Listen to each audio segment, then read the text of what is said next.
My name is Annabella Morales.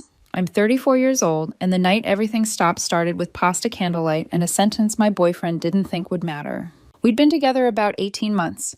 We met through a mutual work friend who said we'd balance each other out. He worked as a paralegal. I'm in civil engineering. On paper, it made sense. We moved in together after a year.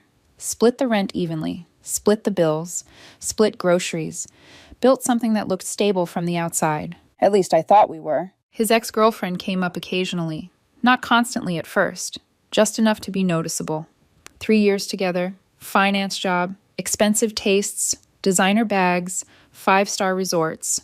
He always framed it like she was materialistic, like the relationship ended because she wanted too much. But there was a softness in his voice when he talked about that time, like he missed it, or maybe missed who he was when he had it. I'm not flashy. I make good money, but I'm practical. I care more about long-term plans than appearances. Early on, he said he liked that about me. You're real, he told me once, not trying to buy affection. For a while, I believed him. Then the comments started. Small ones, easy to dismiss. My ex used to love this place downtown. She had a bag like that. Hers was leather, though. We went to this mountain resort once. Everything was 5-star. I told myself it was harmless. People reminisce. It didn't mean anything, except it kept happening. More often. Sharper. Like little measurements I didn't know I was being held up against. Last Friday, I made reservations at an Italian restaurant I'd been wanting to try.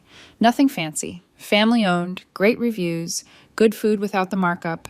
I thought it would be a nice night. We got there around 7. Checkered tablecloths, warm lighting, candles on every table. I liked it immediately. He looked around and said, "This is quaint." I thought it looked nice, I said. "Reviews are really good." He shrugged. We ordered. Pasta for me, chicken piccata for him. Conversation stayed light at first. Work weekend plans, normal things. But when the food came, he barely touched his plate. Pushed things around like he was bored with it. "You okay?" I asked. "It's fine. You're not eating. I'm just not that hungry." He'd said he was starving 10 minutes earlier, but I let it go. The couple next to us was celebrating an anniversary, laughing, holding hands. The waiter brought them a complimentary dessert.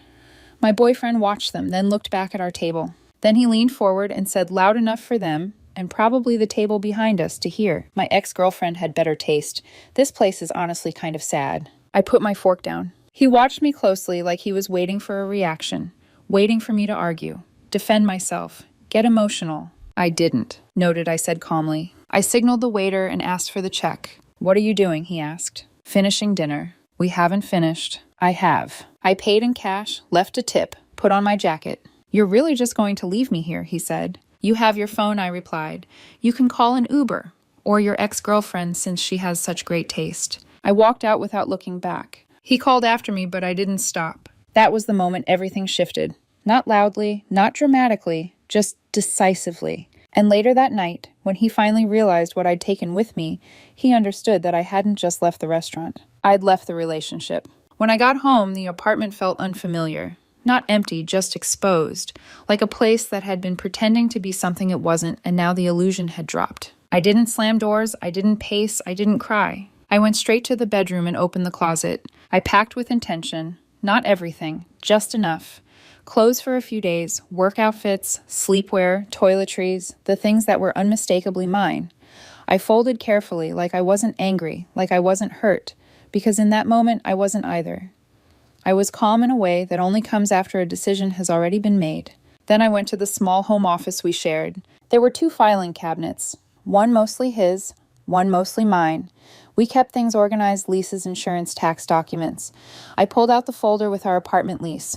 Both names, 50-50. I took my copy and slid it into my laptop bag. Then my documents, birth certificate, passport, social security card, bank statements, everything with my name on it. I didn't take anything that wasn't mine. That mattered. In the kitchen, I wrote a note. Short, direct, no accusations. Taking some time to think. We'll figure out the apartment and belongings later.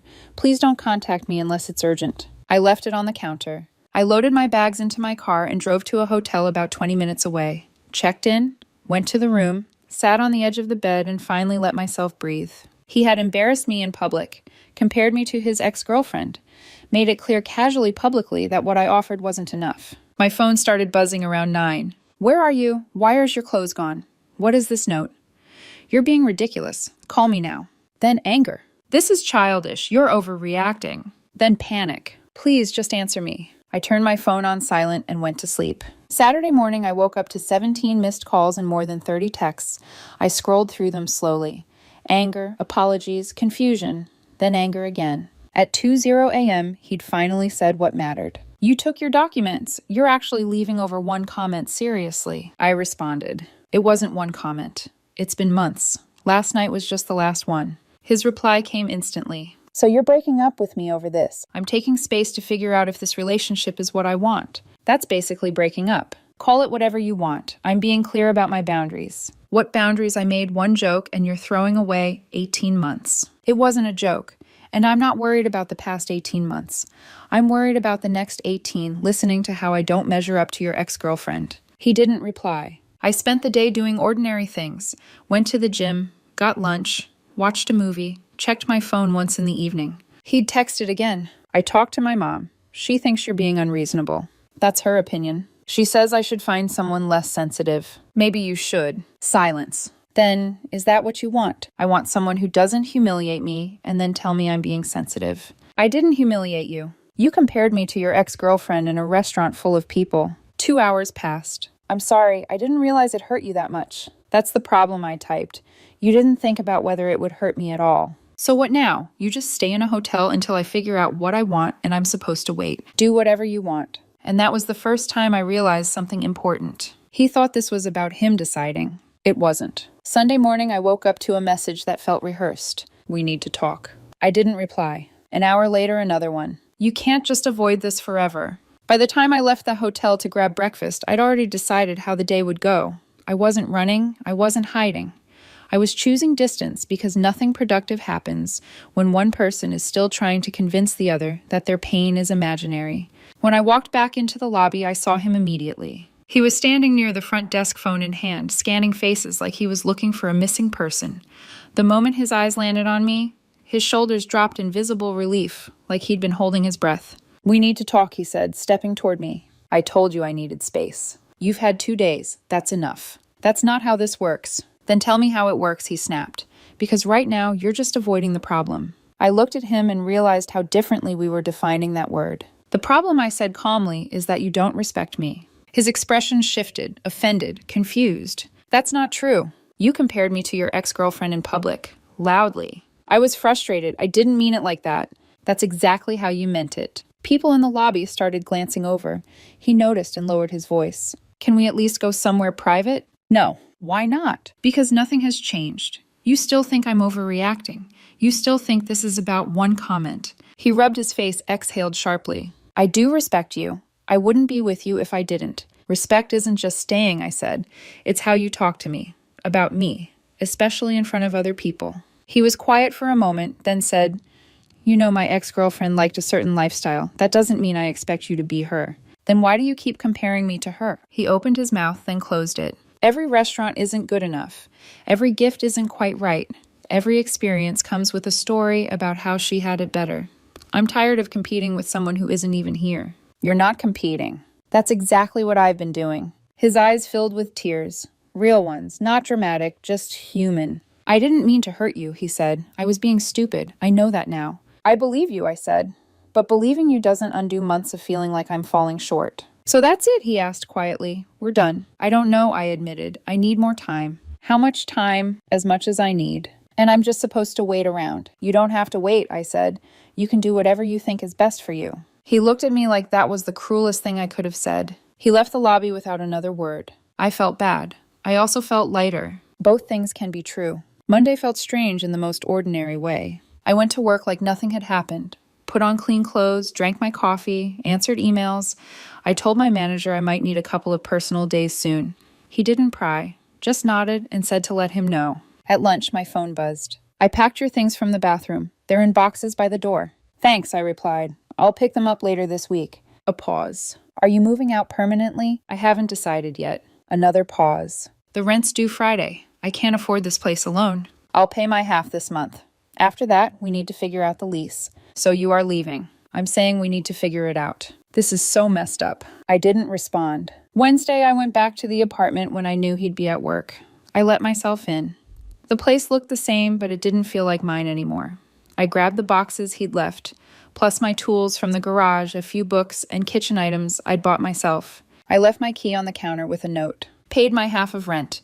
Let me know if you want to break the lease early or find a roommate. I'm flexible. An hour later, my phone buzzed. Roommate, that's what I am to you now. That's what it felt like lately. That's not fair. Maybe not, but it's honest. Another message came quickly. I miss you. I stared at that one longer than the others. I miss the version of us before all the comparisons. Can we get back to that? I don't know if we can. I'm willing to work on it. Working on it means acknowledging there's a problem.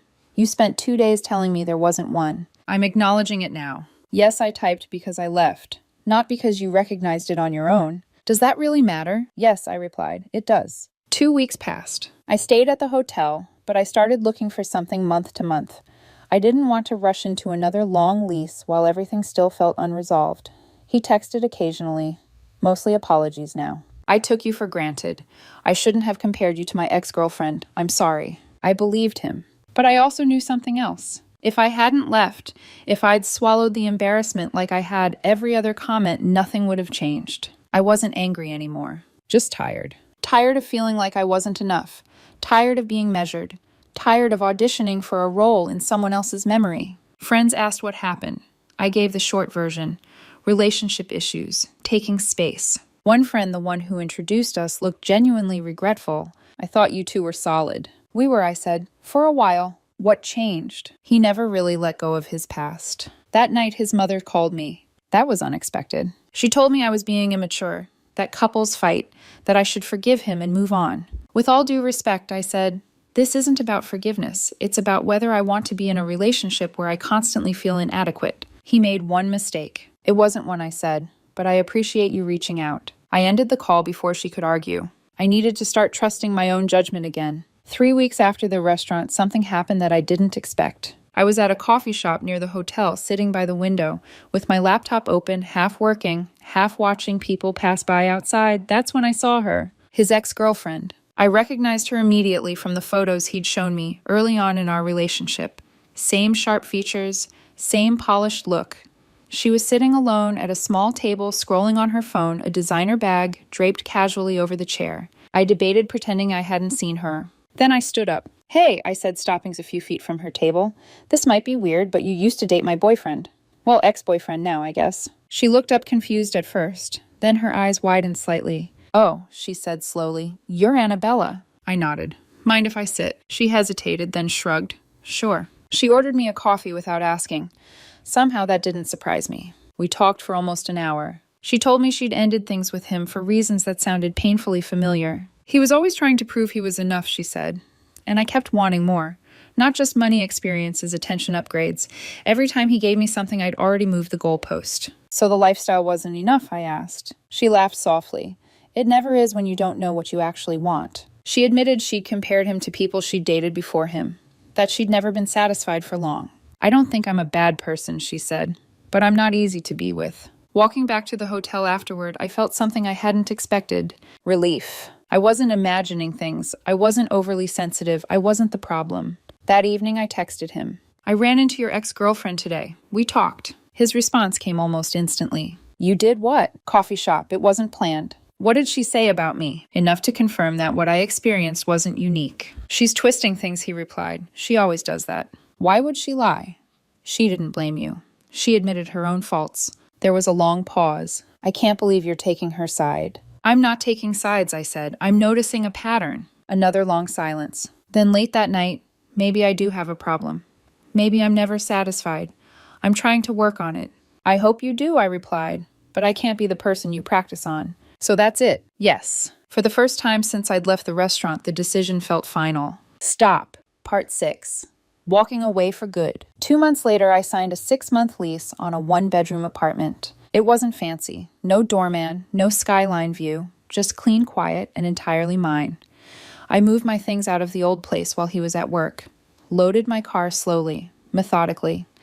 I left my half of the next month's rent in an envelope on the counter with a note explaining I'd removed myself from the lease and he'd need to coordinate with the landlord. He texted that night. I can't believe you're really doing this. We want different things, I replied. It's better to know that now than 5 years from now. I changed my mind about what I want. You changed your mind because I left, I said. That's not the same as actually changing. How do you know I won't? I don't, but I'm not interested in waiting around to find out. So you never really loved me. That's not true, I said. But love isn't enough if I don't feel respected. I do respect you. You didn't, I replied. Maybe you do now, but that's regret, not respect. He didn't answer after that. A week later, I went back to the Italian restaurant. Different night, different friend. Same tablecloths, same candles. We laughed. The food was great. No one compared anyone to an ex. The waiter recognized me but didn't say anything. Professional. At a mutual friend's birthday party not long after I saw him across the room. We nodded. Nothing more. He was with someone new. She looked put together. Polished.